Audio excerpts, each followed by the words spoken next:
About my downfall. Story time. I highly doubt anyone will even take the time for this, however. This is not your average breakup. Please don't judge my story based off the title. This is a long story, so buckle up. It is rather juicy, emotional, intense, and crazy, so grab your popcorn. I'll start by saying this chapter of my life is finally coming to a close, and I'll probably make a part 2 about that soon. But before I do, I need outside opinions. Because even after years of processing, I still can't tell if I was wrong or not. I want to say that in this break from relationships, I started my first Tinder since I was 18, and I went on one date and decided it wasn't for me. All. Bob and I already knew each other from when we were younger, because I threw a party at my house in high school that he attended. Bob and I started hanging out because he kept telling me how I deserved better, and how he had better friends he'd introduce me to than those lame weirdos my ex was friends with. Bob promised to be a breath of fresh air compared to what I was surrounded by if I just gave him a chance. So we started hanging out, and it wasn't long at all before we started sleeping together. That's bad on my part, I know. He was a college boy and I was freshly 18. We soon started staying at each other's houses without any sort of label. Then comes the 4th of July 2021, and we're with his family who I've come to know very well over time, and someone says, "Grab a chair for your girlfriend." And he says, "She's my friend." We later addressed that on July 11th, 2021, when we became official. I knew in this moment I had come to love this man. He was gentle and polite and loving. He was affectionate and maybe the bare minimum, but he was so different than the violence and mental abuse I was going through before. I really felt loved. However, the day we started dating, let me rephrase, as soon as we made it official, he just said, "I love you." It really set me back a little bit, because though I deleted my dating apps long before this and knew he was the one, he was still being a single college student. He was a criminal justice and social work major, by the way. So it felt more like a fake high school sorta. "Let's date, I love you, are we gonna hold hands in the hallway after school?" And it kinda turned me off a bit. I vented to my very good friend about this. They knew I was set on Bob and told me I should try it out anyway, and if I don't like it, I don't have to do it. But I worked so hard to get better and be with this guy, I should just go for it for the hell of it. We were already dating. He already said, "I love you." And even if he didn't mean it, I said it back because I knew I meant it. A month or two passes and it's late September 2021. We're going to a wedding together for my family. We're still a new relationship, so he's not in the family photos. However, we are both at the table, chumming it up together, talking about how lame the wedding is and how ours would be so much better, what we'd have, what music would play, etc. We progressed so far and gotten so close. This night just felt amazing. We called off for the night at a haunted house we worked at together, and we stayed home and cuddled and had an overall amazing night. I believe we woke up and made breakfast the next morning because I was big into making him breakfast at this time. We ate, and then he napped. LMFAO, this man always slept. Never in my life have I ever gone through anyone's phone. I've never even thought to or felt like I should, TBH. My ex cheated, but he was pretty blatant about it. I didn't have to go through his phone, and I had never been cheated on before.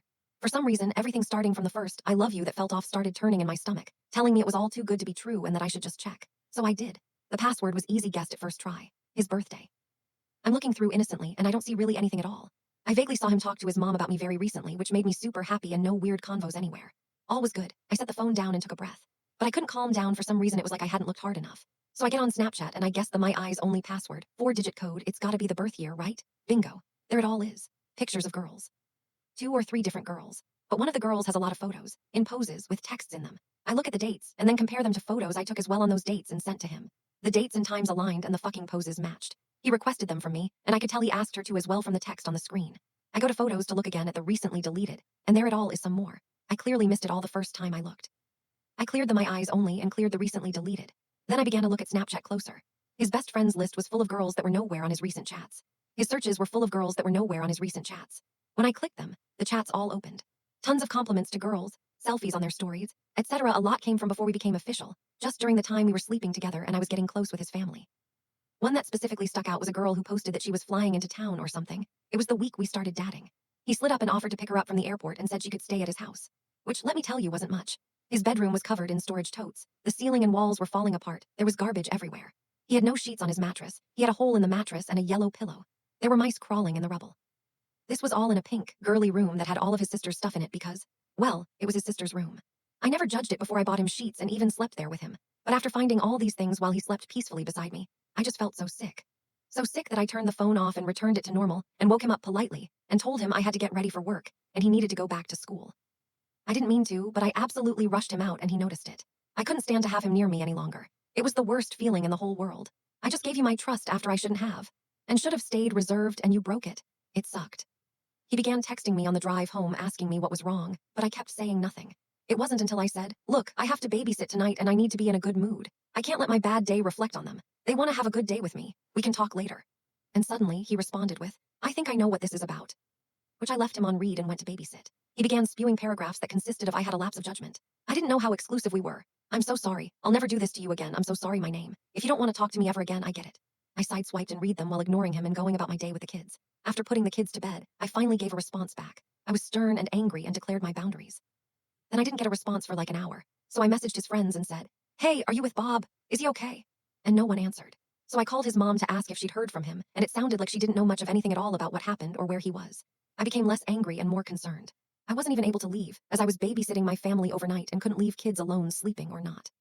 Finally, I get a response, and the anger is gone. I'm just happy he's safe. He asks to see me and says I left something at his dorm, an excuse to see me.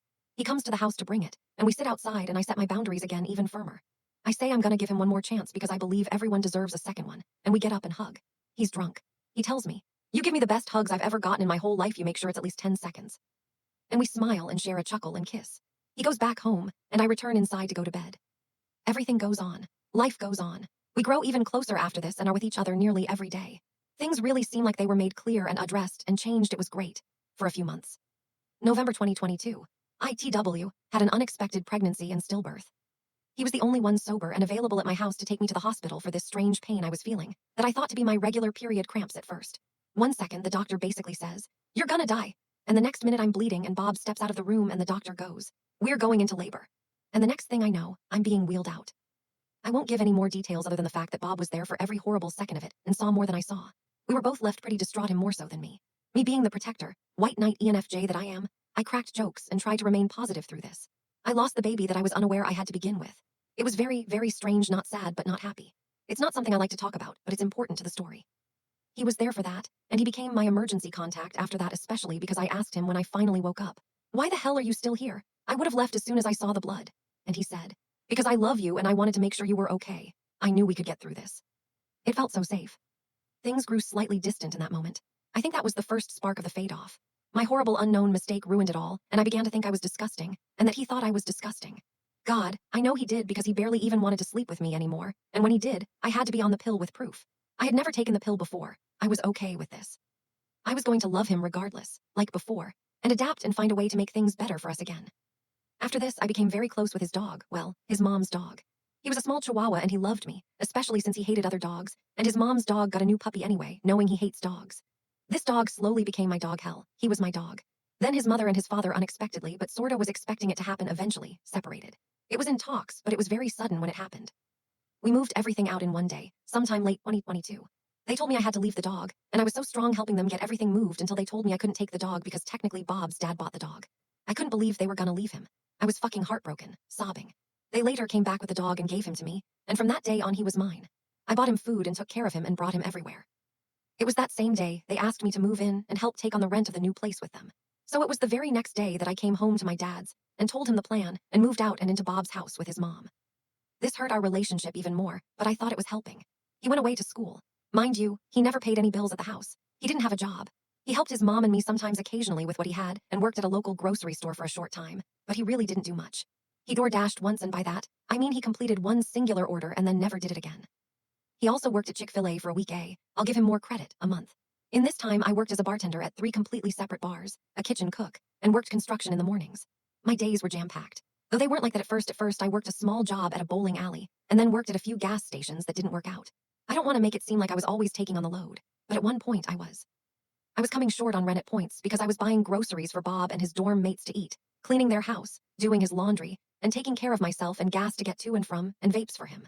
But I was also having to bribe him, by giving him gas money, for him to even come see me on the weekends. I would have to come see him, and though I was always helping and everyone could see it, he for some reason never appreciated it and always acted like I was the biggest inconvenience. His roommate even broke up with his girlfriend at this point, who was one of my friends and a really good girl and girlfriend. Bob said himself, "I don't know why he doesn't realize what's good for him over what he wants." And instead of realizing, holy shit, I'm not what he wants. I'm just good for him, I thought. Yes, hey, I'm good for you. You're gonna stay with me because I'm good for you. So we've moved in together. We're hardly sleeping together. He shows no interest. He doesn't compliment me. I think, wow, maybe I'm not cool enough or into all the college stuff he's into enough, because surely he'd leave me if he didn't want me. So he helps me find a fake ID and I start going to the bars with him. He shows me how to use the fake and even buys it for me. I have the worst time the first night because I don't like to drink. And everyone around me is drunk, and I'm like, oh, you only enjoy the bar because you're drunk. You have to be drunk to be at the bar. So the next few times, I started trying to drink. My father has a bad drinking problem and my mother used to. It's very hard for my family, but I start going out with him to these bars nearly every day and every weekend. I'm finally, almost 2 years in, meeting all of the awesome friends he promised he'd introduce me to in the beginning. We're all having a blast, but lots of girls seem to be extremely politely confused. You know that like, hey girly so, kind of vibe? Or that OMG your girlfriend is so pretty kind of vibe? Yeah, that. But I knew nothing about women and female friendships at the time, so this was all new and exciting. Everyone seemed to like me, I thought. And just when I finally start to feel like I'm fitting in with his crowd, even though nothing's really changed for us, he starts asking me if I'm gonna go to the gym. It's no longer, how are you? It's constant pushing about going to the gym. It became so much that during this time I started to make a tally in my notes so I could keep track of the dates he asked how I was versus the dates he asked about me going to the gym. I can tell he thinks I'm fat. I begin to confront him, asking, do you not like me anymore? Because it's okay if you don't, just please tell me now. He'd barely look up from his phone to address what I was saying, so I'd explain further. You don't compliment me, you don't really like me. Sometimes it feels like we just share a bed together. You don't even want to sleep with me anymore. He says, I love you, otherwise I wouldn't be with you. I remain frustrated and met with defeat, and just move on with life, continuing to work and beg for scraps of this glorious life he promised me in the beginning, which just turned out to be a bit under the bare minimum. Admittedly, with this frustration, I start gossiping with my friends because they're all like, my boyfriend is a horn dog, I can't keep him off me. And oh yeah, me and my boyfriend have sex like 8 times a week, I wish he'd leave me alone. And I'd be like, oh, y'all's boyfriend's like you. When he caught wind of this, he was mad at me for sharing our personal information with my girls. Whenever anyone asked me if I was pregnant for any reason, I'd always say, nope, I'm not even having sex. Just as my own self-deprecating joke, he hated that as well. It never made him want to sleep with me any more than he already didn't. At this time, I was already so far into this relationship I didn't see an end. I was locked in with the family and the life. I had rooted myself so deeply I thought I was finally safe, honestly. Even if we broke up, I'd have people who cared about me and would still stay in touch. But I wasn't going to leave unless he did. I couldn't ever get him to admit he wasn't even into me. I think one time I said to him, honestly, think about it. We weren't friends in high school. We would not have been friends growing up. Even now, I don't even match your friend group. In what reality do I match anything you want? And he couldn't answer. And for some reason, I still didn't force it. I kept on loving. I began to drink more and more during this time, to the point I was drinking every night. I started to speak a bit of my pent-up anger to him when I'd get drunk. And then when I was the bad guy for it, it made me feel worse. Because man, I tried to talk nice, now I'm talking mean, and even this doesn't work.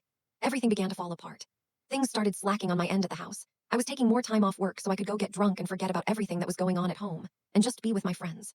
I just wanted to feel normal and loved. But my friends weren't great either. They ended up creating rumors about me after being the ones to tell me, you should leave him, he's cheating on you for sure, dude. And at some points, they'd even try to provoke me to cheat back and put me in situations that were nearly hard to get out of, which made my relationship tank further. I began to drink more and spiral just a bit more. Then my 21st birthday came May 4th, 2024. I wanted to go to this bar that overlooked the downtown area we usually hung out in, and my only other request was that I wanted this massive fishbowl drink from this restaurant. Not only was this my 21st birthday, but it was the third out of 4 or 5 of the last Blast Bar weekends for his senior year in college. So I paid for the t-shirts that got us discounts at the bars. I got them for my birthday and so that he could have a senior shirt. He went and bought a separate shirt for just himself. We wake up that morning, and I get ready, and we go to his college's football game. We walk all the way there, then all the way back, and he says he wants to nap. So I wait around for an hour or two for him to be ready to celebrate my birthday. Then he wakes up, and we go downtown, and we get the fishbowl I wanted, and he leaves mid-lunch with my family to go home and nap again. I let it happen and go about my day. He meets us back downtown again like 4 hours later and says, I'm going to this bar, meet me here. And I said, well, I waited all day for you to come back down so we can go to that cool bar that overlooks the city. I was all excited, and he said, no, this is my last blast. You can go do it alone if you want to, but I'm going to this bar. So we met up with him, because at that point I didn't even want to go to the bar I wanted anymore. I settled in at the bar he was at, and now it's 9 p.m., we've been here for like an hour, and my friends just start arriving. Bob says, let's go home, I'm tired, and then proceeds to leave me alone on my birthday again to go home and sleep because he doesn't want to be out and I want to stay. It's supposed to be fun, turning 21. Taylor Swift pensive face. Now mind you, Redditors reading this, I've already said I started to spiral. My communication attempts were being ignored, and I didn't know what the hell I was supposed to do, because I so badly wanted back the safety and love we shared in the beginning. I loved his family, and I loved him so much. Or I guess this idea of him that he portrayed in the beginning to reel me in. Anyway, May 4th was my birthday, right? Mother's Day. Mother's frickin' day. The night before, mind you, it's another last blast weekend and he's going with his friends again. My birthday got destroyed, so obviously I'm bummed out. I'm like, hey, my friends are going to a bar in the opposite direction, so I'm gonna go with them. Be safe, have fun, and make good choices. He says the same back. I go with my friends, he goes with his. While I'm at this bar with my friends doing karaoke, my ex is there, the abusive ex from before. Normally, in any ordinary occasion from before when this happens, I'm terrified, panicking, and texting Bob, bothering him with my feelings and fears. However, it's been quite some time. And I know Bob hates to hear it and never really has anything more than I'm sorry to say back to it. And like I said, I'm quite upset about my birthday, so I'm doing my own thing. I don't want to let this ex ruin my night. The bar I'm at is in a small town. We're all close. We all know each other. Everyone knows everyone. My coworkers, family, friends, and customers from the bar I work at are even here. I'm having fun and it's a great night. The further details don't even matter because we're so beyond that. I'm not going to nitpick the night with proof anymore like I did before, which I'll mention soon. Long story short, I know. Finally, I go to a different bar that the ex is not at and leave my phone at home to charge, because said bar is not far away by any means. And Bob freaks out and thinks the absolute worst. My friends let me know that my mother is calling and she's angry, and I need to go home. So I close my tab and rush home. Mom's yelling, Bob's calling and yelling, everyone's mad and thinks I'm hiding things. And to be honest, I was hiding the fact that my ex was there. Like I said before, normally I would tell him, and this time I didn't. I was now breaking my own rule, which is, tell me what you're doing and who you're with, so that when other people come up and try to talk about these things, they don't come as a surprise to me, and I don't have anything to worry about or question. However, he never followed this, so again in my mind I was like, fuck, who cares? Anyway, it's Mother's Day morning now, and I'm still at my mom's. Bob is at his dorms, and Bob still wants an explanation as to what's going on before he wants to see me or act like everything's okay again. I give him everything I can give him because I honestly don't know why he could be upset. I literally did nothing wrong besides leave my phone behind at the bar my ex wasn't at. I had my phone the entire time at the bar he was at. So yes, I was guilty for holding back this information, but I was this far in, I couldn't reveal it now, especially if that wasn't why he was upset. I didn't need to add more fuel to the fire. Then my friends, who like I said drank with me and put me in lots of uncomfortable situations, called him and told him that I was going around the bar, kissing everyone, and that my ex was, in fact, there. Now, because I left my phone behind and kept part of the truth, I've got myself in a deeper hole than I started with. Bob tells me to come to the house we share with his mom and talk. He sits at the computer and I sit on the bed, and he's crying, but for some reason I can't. I was just terrified because I knew I was losing it all. No matter what I said, nothing was going to save me, and I had so many signs that prepared me for this. This was finally the excuse to make me the bad guy, so that he could get off scot-free, and even have people feel bad for him in the end. He isolated me. All the trust and love I built with him and his family radio silence. I sent a paragraph apologizing for being a horrible roommate and promising to fix everything in any way I could to his mother. All I received in response was a thumbs up. During this week, I'm told by mutual friends that he tried to get with one of my friends unbeknownst to me, and that he's been telling everyone since the very beginning that we were in an open relationship. When I found this unbelievable, the girls said, yeah. He said you guys have this agreement, where you do your thing and he does his, and you guys just don't talk about it because you don't want to know. I was shocked to hear this and knew it was true because this is the same exact open relationship story, word for word, that Bob fed me when I pointed out that his friend was cheating on his girlfriend. While I'm radio silenced and being told that I'm a liar, a cheater, that I'm not trustworthy, that I ruined it all, and that I have to deal with it now because I made him feel this way, I get that news from the mutuals, and then I spiral even harder. Bob first tells me that I only need to move out the things I need to get better, so I do. But by the end of the week, he and his family threw all of my belongings into garbage bags and told me what I didn't wasn't enough. He completely moved me out. It was back and forth, and more girls came forward to confess they had been with Bob while we were dating. The fact that Bob could never communicate, be honest, or hold accountability is what drove me to the edge. But then graduation day came, and since I had carried him for so long and even made friends with his friends, I wanted to watch the graduation. It was a big school, so it was a huge event, not a small personal one. He shared the incorrect times for the graduation with me and told me that his family would be pissed if I showed up there. This pushed me off the edge. I made it seem like I went to this graduation, however, I didn't. I went to work and watched the live stream from my phone. I sent a huge paragraph calling him out with poor verbiage, saying that enough was enough and I couldn't handle it anymore. It was quite literally driving me mentally insane. He responded, "If that's how you feel, then okay." This only drove it worse. I never got a single response from him ever again after this, which drove me even more insane. I called relentlessly, got drunk, and sent 10-20 messages, and then would sober up and send 10-20 more apologizing. I was an absolute wreck. I was slapped with an order of protection and called crazy, an alcoholic, unpredictable, and dangerous. He said he was scared of me, scared of what I might do. I may even post a picture of the op report to show the actual words that were used. It was insane, and it only made it worse. But can you believe that it gets even worse? If anyone, wondering, I got to keep the dog. The dog was at my mom's on Mother's Day, so when it all went down, I just kept him there so he couldn't take my baby. However, my baby passed away 2 weekends after Mother's Day. I was distraught. It was over. My life was over. I really lost it all, and to top it all off, I live on my mom's fudging porch now. R.I.P. Harley 532,024 Heartsuit. I'm at an all-time low, and I still have to collect more things from this house. Now I have a deadline and have to do it with police presence, so I do. They put flowers in my grandma's flower pots and decorated the house after I left. I asked the cop if I could have them, offered to give them their flowers, and when they said I could keep them, I dumped them in the yard and continued to grab my stuff. 6 medium outdoor pots of flowers, by the way, that I didn't even need. I just couldn't let them take from me with everything else they took. I grabbed the last of my things and left the rest for them to deal with. It was extremely rough. My dog had just passed away the day before. I was wearing his collar on my wrist while moving my stuff. My whole life hurt so bad. I tried to make a story on Snapchat where I posted a video explaining all of these things from beginning to end like I'm doing now. However, the story was much longer than this, can you imagine? and had far more detail, so it didn't upload correctly. See, you could imagine. So my attempt to give my truth and prove myself ended up being looked at as even more crazy. I kept drinking.